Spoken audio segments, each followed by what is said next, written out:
almost like no matter how much we did all summer, because we worked like crazy all summer, now you're just feeling this tension and this like keeping your head above water, even though you know you worked all summer on stuff, it just wasn't enough.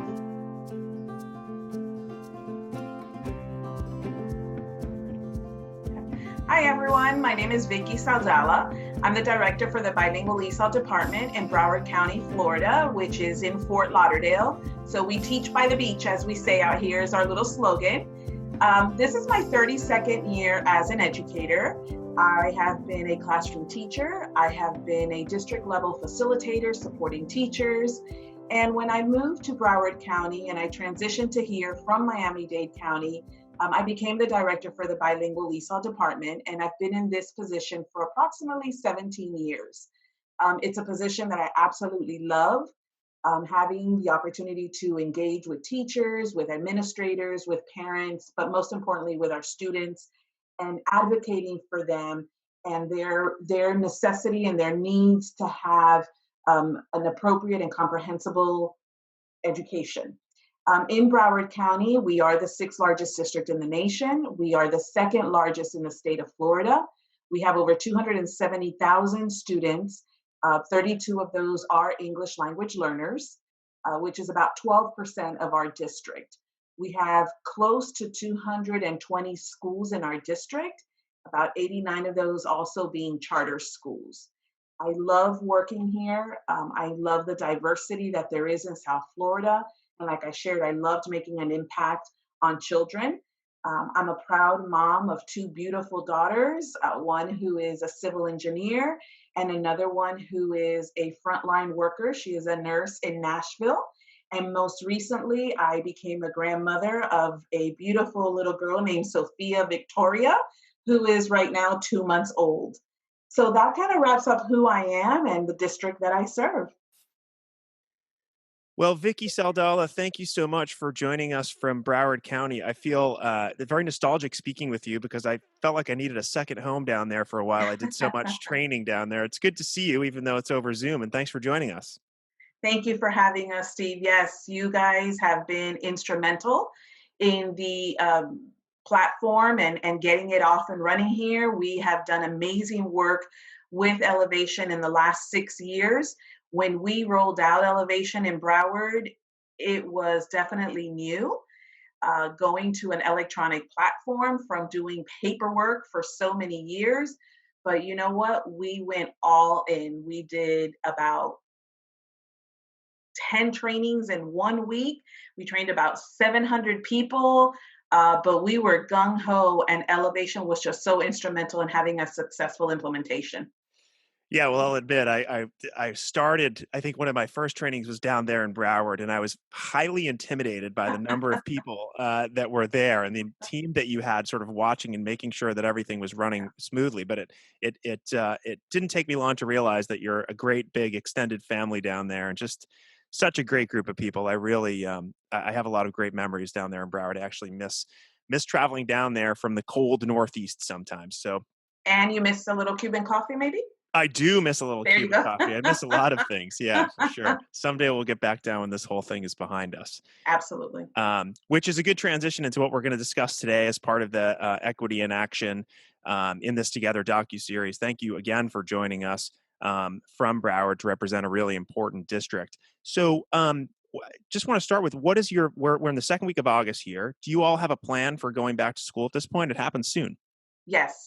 So Broward County worked furiously all throughout the summer and basically since March 16, like every other district in this nation, to survey our families, survey our students, get feedback from the community. And so our school board has finally made a decision that we will return to school on August 19 in an e-learning format. And that will be for the first quarter. After the end of the first quarter, or we will be evaluating throughout. And as the end of the first quarter comes to fruition, then our district will decide what our next model for learning will be. But we will be all e-learning for the first quarter. Yeah, and that seems to be a pretty common thing. I've talked to a lot of folks. It seemed like a month or two ago, many districts were going to go this blended approach. But I think through a variety of surveys, like you mentioned, and just realizing perhaps that teachers would just have so much to plan for in that scenario that maybe the remote was better. So you're in good company there. Yes, and our Superintendent Runcie, who has been on national platforms just as recently as last week, has been very vocal about the safety of our students in Broward County.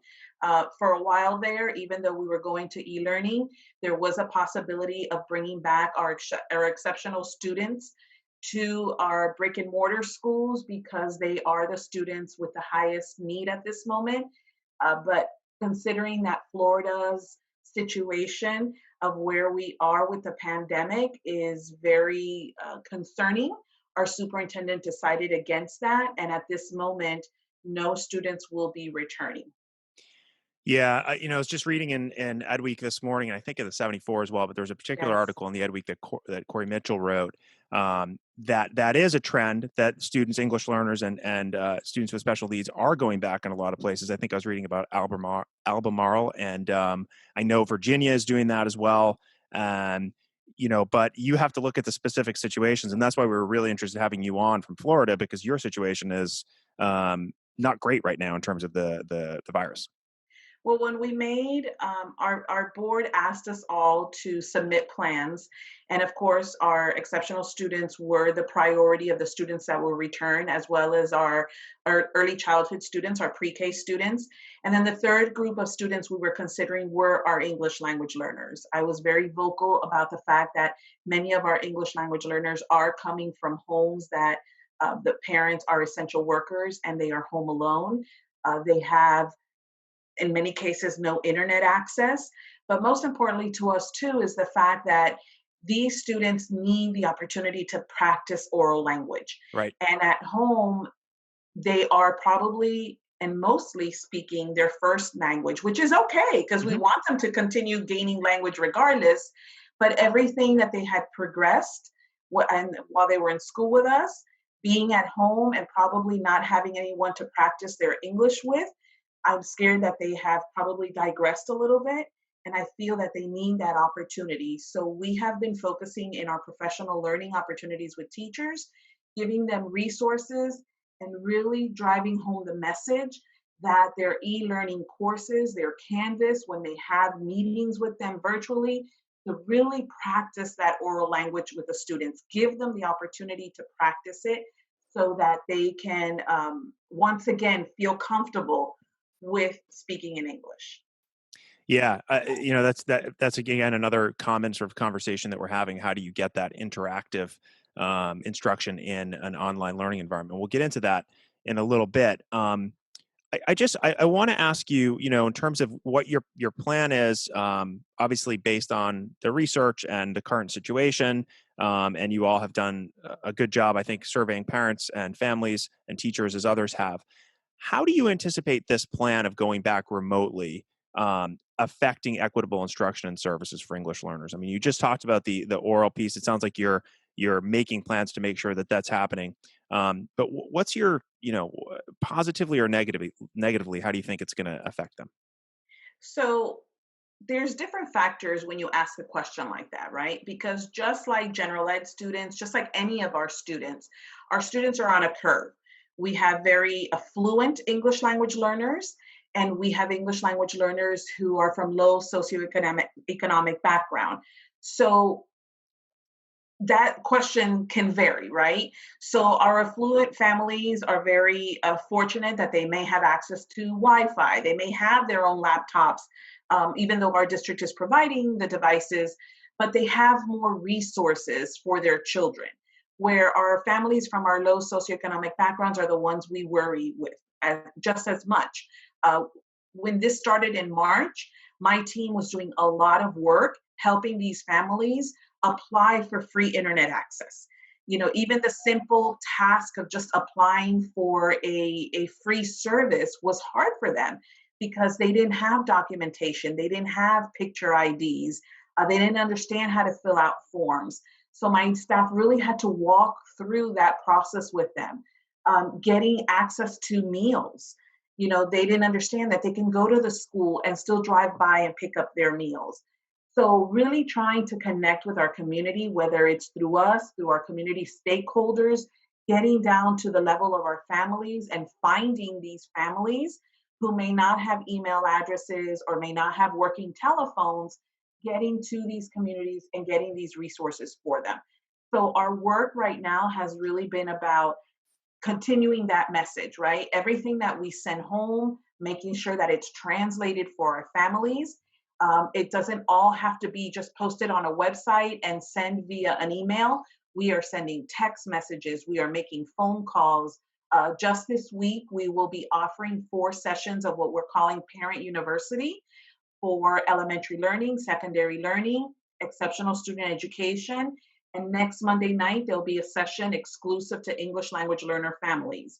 So that's the moment that hopefully we will get as many of them as possible online, where we will talk to them about what are the free resources, how does your child log into Canvas, how do they access their content. So we're trying to find all possible ways through social media and communication that we can get to these families. Yeah, it sounds like many others, you're exploring a wide range of options and using those options to try to connect with families however you can, from something sort of as simple and as maybe novel as the U.S. mail to Right. something more sort of modern, like social media. But it strikes me as you were speaking that, so, and correct me if I'm wrong, but it seems like so much of this is based on establishing a solid relationship, a trusting and understanding relationship with families, particularly those who may be afraid to go and associate with the school because, as you said, they may be undocumented. Right. And so our teachers are vital to this process, right? Because we are district and we're sitting in our district office. And even though we are sending information down as much as we can, it's critical that we also get it in the hands of our teachers, because the teachers are the ones that are really making those connections with those families and their students. They're the ones that can get to those families that we at the higher level through a text message might not be able to reach, but they have that connection. So just like you shared, at this moment in time, I think for everybody, the personal relationships are so critical. You know, the social, emotional well being of our students. Like I shared, many of our families are those essential workers, and these students are home alone. So, how are we ensuring that they're getting online, that they're waking up in the morning, that they're having some kind of a meal before they log on to their e learning class? Yeah, great questions, and I'm curious to see how that all goes as we move on. That might be something that we kind of catch up on in a later episode. I want to take a step back and just sort of zoom out a little bit and ask you a pretty simple question that probably doesn't have a simple answer. Um, what is top of mind for you right now? What is something that I've said to everybody that I hope nothing is keeping anyone up at night, because we all need to rest. But if there was one thing that is, what is it? What's on your mind right now? I think what we just talked about right now, how do we ensure that we have touched every family that we possibly can? We have the families that are working in the fields, we have the families that are, driving buses, those essential workers. How are we getting to those families so that they know everything that is available to them as a free resource, that there are meals for them, that their child will be going to school? Many of our families culturally believe that school or education is left to the school, Right, right. and I bring up my child at home, I will educate them, I will discipline them, but you do school, right? Well, we have to change that mindset, because it's not about that anymore. Now school is in your home. So what role do you play as a parent in helping your child at home? So a part of our parent university, we're going to be talking to them about tips that they should be doing at home, like I just shared, making sure your child gets up at a certain time, making sure they have a meal, that they're logging in. What does that look like when we say logging into the computer? How can you check? So, giving those parents those tips, that whether they're at home with their child or they're at work and their child is doing work alone at home, how can they follow up at the end of the day when they get home? As my wife and I talk about this all the time. I have 4 children at home, and they're between the ages of 8 and almost 16. And I was a teacher for 17 years. I've been in education my entire life. I taught high school. So you think that I'd be better at understanding what it means, like you said, when somebody logs in. How does that look different from something else? Like, how do you make sure that they all get up at a certain time? I mean, and I have the luxury of being able to work from home. And it's still a significant challenge. And I think the nice thing now is that everybody, almost everybody, is seeing that. They're experiencing that at their particular place, whether they're lucky enough like me to be able to be at home and have a job that's flexible, um, or if they're in a situation where they're a frontline worker and they have to figure something out. And what that's doing, I think, is shining a huge spotlight on the importance of family engagement. But that becomes more complicated. And the story that we're trying to tell, when you're dealing with multilingual families who are dealing with a whole host of other issues. So I really appreciate you bringing that up. I think it's crucial.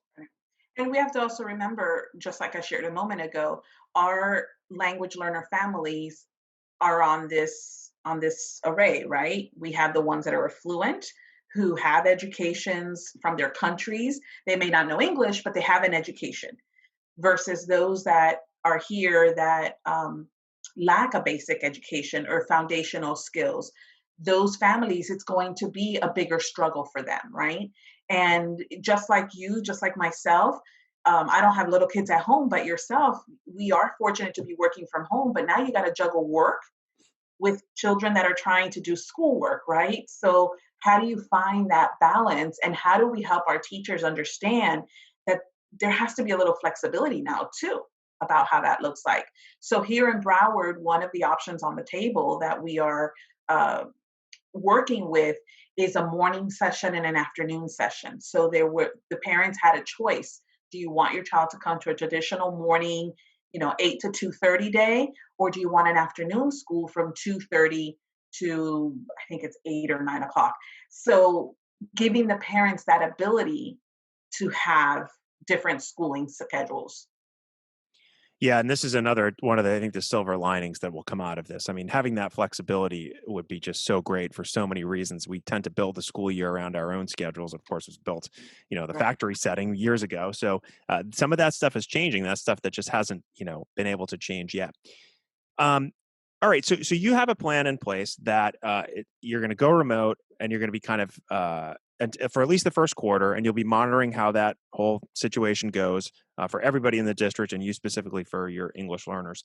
How um, how prepared are you to pivot if you need to? Like when things change and something unpredictable comes up, what's your plan for that? So I don't think we've changed what we do on a normal basis. If we were back in a brick and mortar setting right now, we're still doing professional development. I think what has changed is the format in which we're delivering everything, right? So for us in our program, we have ESOL contacts, which are those teachers that oversee compliance as well as monitoring student progress academically. So we just spent a whole week last week training them. Of course, what would it would normally take a 2 full day training became 4 days, 3 hours every day in an online virtual setting. Elevation was phenomenal in helping us train the teachers on the platform. It takes a lot of work, right? To make sure you keep people engaged and focused. But I think that if we were to pivot and be ready to come back, we would just pick up. We would just pick up of where we were because we've done everything that we would normally do to get our school year started. Teachers have been taking massive amount of trainings all summer on Canvas, Teams. I think the beauty of this will be if we were to come back to a brick and mortar all of a sudden and just pivot, now we have extra resources on our hands. Now we know how to use Teams or Zoom, whatever you're using in your district. Things that conversations even with the higher ups at the district office have been, wow, I don't have to physically get in my car and drive to a meeting anymore now that we've figured out how to do it this way, right?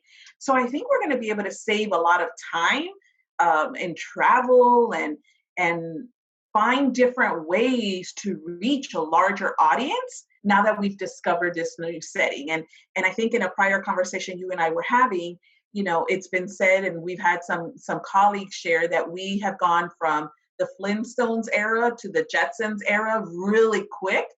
And we've made our mistakes, but we're really discovering a whole new way to engage our students. Yeah, another silver lining through the affordances of, particularly PD. I've heard that a lot. The teachers are finding that PD is actually a lot better. It's more tailored to what they need. They can get to it when they need to. There's not that drive. I mean, Broward's a big district. Sometimes you go Yes. drive, there's a fair amount of traffic, so it just cuts down on some of the stress once you understand that this is the way that we're doing things. But I think without this happening, people would still be a little bit maybe resistant to online. I mean, I know I was as training Mhm. for elevation in particular, I much preferred to be in person. I much preferred to be in person. But now speaking with members of the team, they're like, no, we kind of have it figured out now in the online training. And it just makes it so much easier for a lot of It people. does, but there's nothing like the personal touch. Yeah, you took the words right out of my mouth. I agree. I just gonna say I will always prefer to, like I said earlier, to be with people. So hopefully that Yes. will happen again soon. I'm not saying that it shouldn't happen. I just think there's, as you mentioned, there's some affordances here. Um, Mhm. one thing you mentioned at the beginning of that was you said, we're basically doing the same things. We just have to do it in a different way, right? And that's interesting because one of the things that I sort of have been hearing a lot, and I think I was actually guilty of maybe saying it a few times. I'm sure you could go back to a couple of the podcast episodes that I didn't hear this, and I'll admit it and I'll own it. I think I've said that there's really no best practices right now. Like, how do you figure out how to go back to school in this situation? But that's kind of the prevailing thinking. I'm starting to think a little bit differently about that. Would you challenge that notion as well, that there's just no best practices, kind of based on what you said, is that we're doing the same thing, just differently? I'd say so, but I'll tell you, there are days that I wake up and I think if I had to get dressed now and go to the office, I kind of get this little butterfly in my stomach, like I'm nervous, right? I'm nervous to have to go back to that setting, and I don't know. Putting the pandemic fear aside, just coming back again, it's. I've heard people say, I feel like a first year teacher again, or I feel like a first year principal again. This is all so very new to us that I think that if we pivoted and all of a sudden it had to come back, you're going to have that anxiety from people again of coming back to that environment. I think what we're missing, which is what we need from that environment, is that that social emotional piece, that human touch, that warmth of being in that setting, the social. We worry about our students, and besides our ELLs, just across the board, there are so many podcasts, blogs, webinars about mental health and well-being, and that's what's a little scary, and that would be a reason to really try to get our kiddos back into the buildings so that they can get that social interaction again. Yeah, definitely. I mean, there's just no doubt about that, and I think that everybody agrees that the best place for kids to be is in school. It's just trying to figure out what's actually best given the situation with the virus, which doesn't want to cooperate with us. No. We just have to roll with it.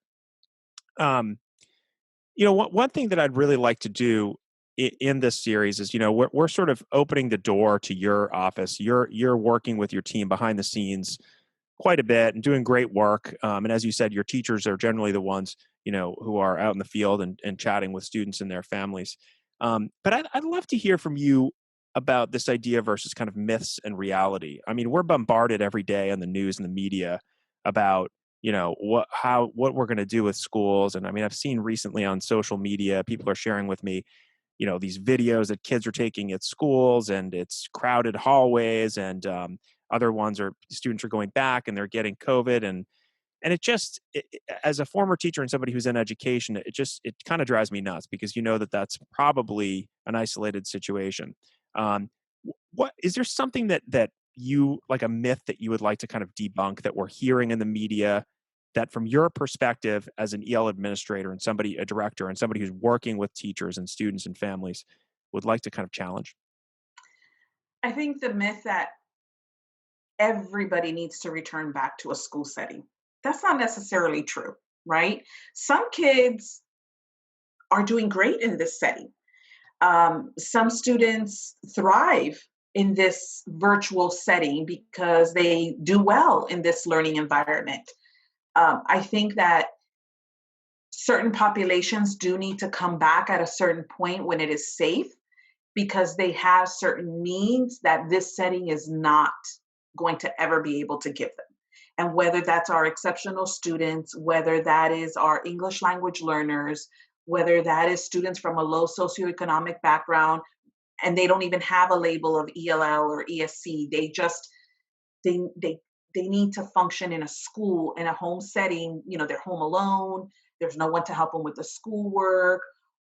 Those students might need to go back. So there are certain populations, I feel, that given a secure, safe environment so that we are not exposed to COVID, or that we're ready to bring them back, those students need to come back. They're just basic needs that they're not going to get at home.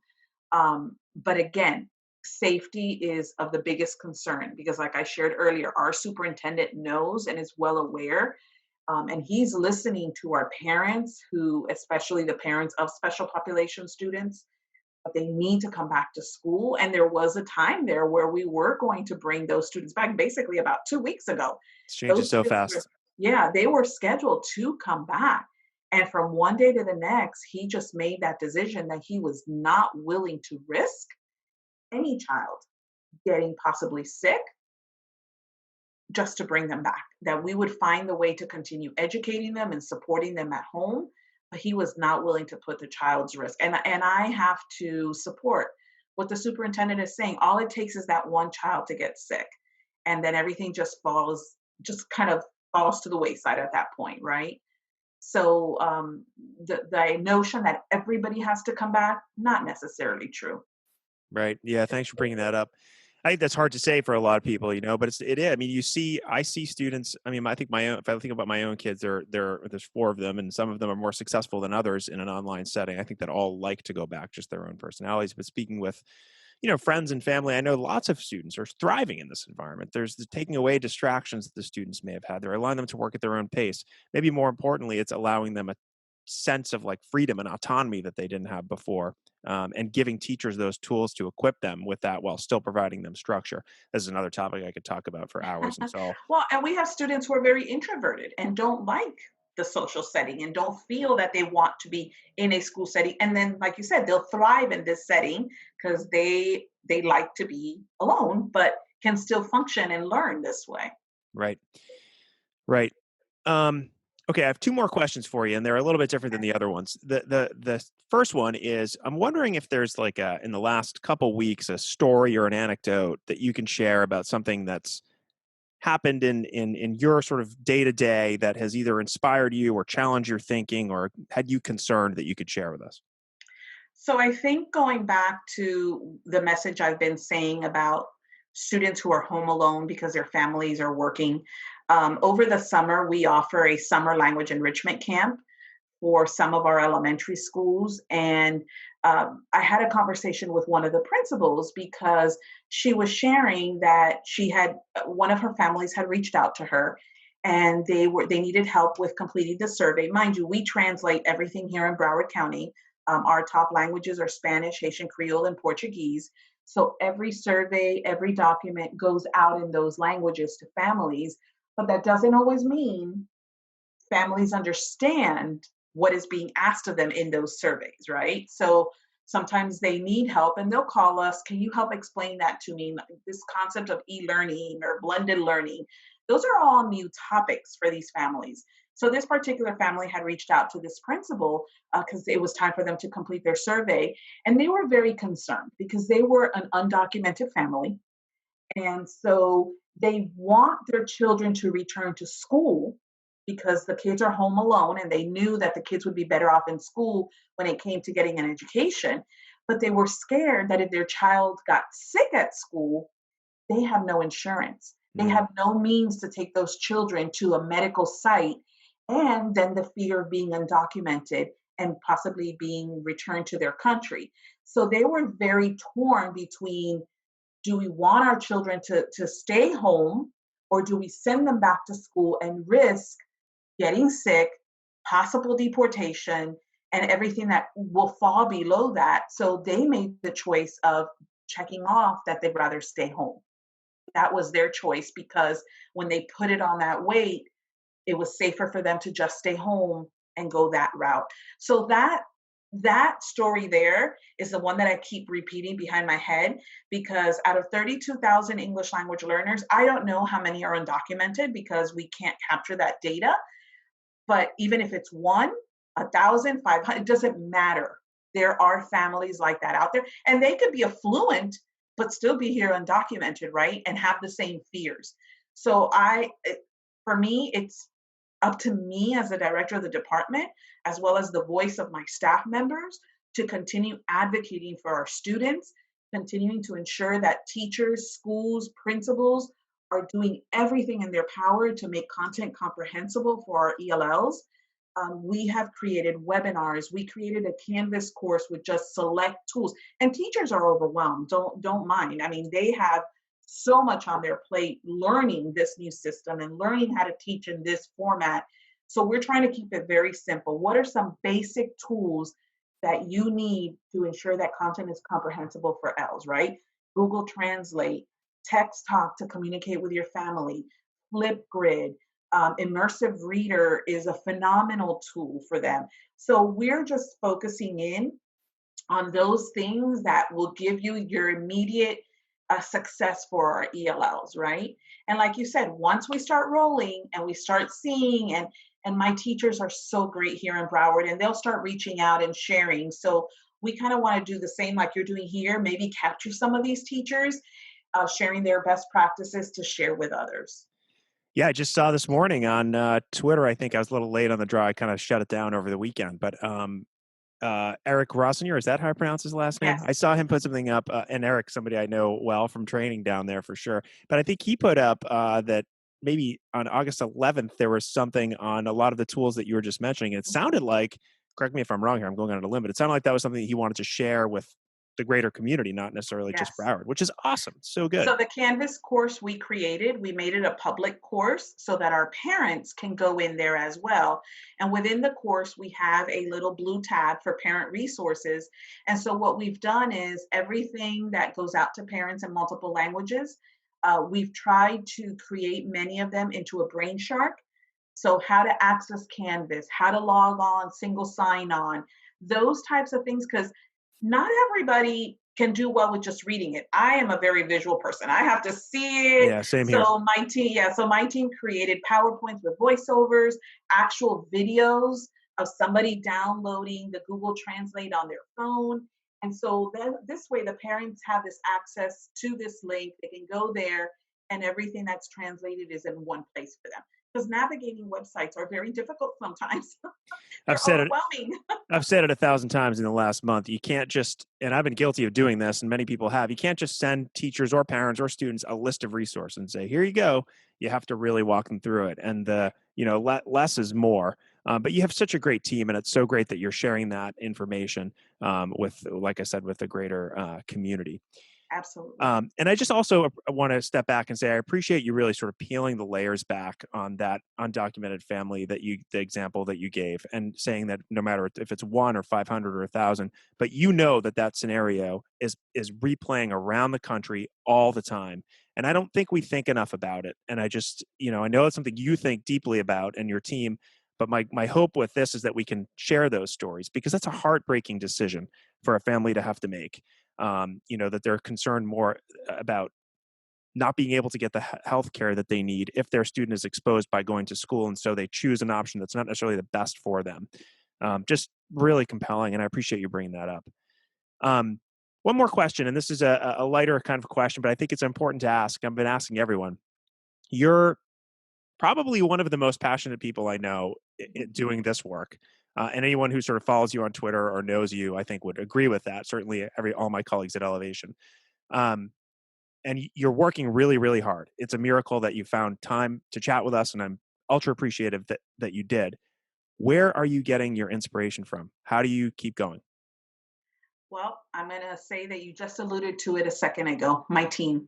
I have an amazing team. My staff consists of 45 staff members. But the 45 staff members are not all ELL workers. I have a team of interpreters, translators. We oversee world languages, dual languages, along with our English language learners, and we have a parent outreach office for our bilingual families. This group motivates me. They inspire me. Just when I think I've run out of ideas, I put it back out there. And what I love about them is they trust me. I think that's important, right? That they trust their leader, that they trust me, um, and the decisions that I make. They always have this running joke that when I meet with them and I say, I have this idea, they're like, oh gosh, here we go. Because I'll have an idea, I just don't have it sorted, and I just feel that I don't have to come to the table with it. I have the idea, I lay it out there, and they will grab it. They will grab it and they will run and they will make it their own. And they have their own ideas too, and we all grab them and run with it. But my inspiration, my motivation is really them. They keep me on my toes, and they keep, because we're all tired, Steve. We're all tired, and when you sit in this type of a chair, there's a lot of bureaucracy that goes with this position, or higher, executive positions, and you lose sight sometimes of the work. So I love when I can stay in touch with my principals, my families, my students, because that's what keeps me grounded to why I do what I do, right? So in after March, we had a lot of events from March to June that were face-to-face events with our students. But you know what? We made it work. We made them virtual. We had parent nights with the library where our families actually come in the evenings. They get a meal and they spend an hour with a storyteller, and they walk away with 3 books every night for a total of 4 weeks with 12 books. All that was happening in that short time span, but we made it happen. We worked with the library. Families didn't get their meals, but they did drive by the library. They got their bags with 12 books.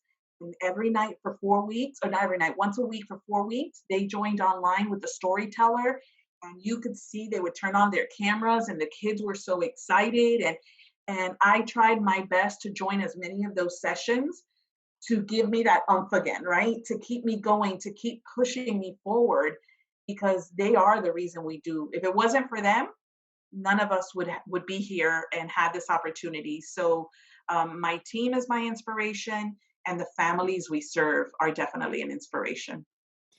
Yeah, and coming from Broward, you have obviously a really large team, but I've heard that from a lot of folks. Whether it's a team of 3 or 45, you have to be able to trust one another and rely on each other. So that's and make it. the work fun. And make the work fun, which you all are experts at. You've seen us on Twitter with our little Zoom meetings, huh? Yeah, work hard, play hard, which is something that I can certainly get on board with. Well, Vicky Saldala, thank you so much for joining us on this first sort of baseline episode of the In This Together docuseries. We'll check back in with you in a few weeks and see where things are in Broward. But you're an inspiration to us all. Thank you for everything that you do and the work that you're doing on behalf of your English learners there in Broward County. Thank you, Steve. Stay safe.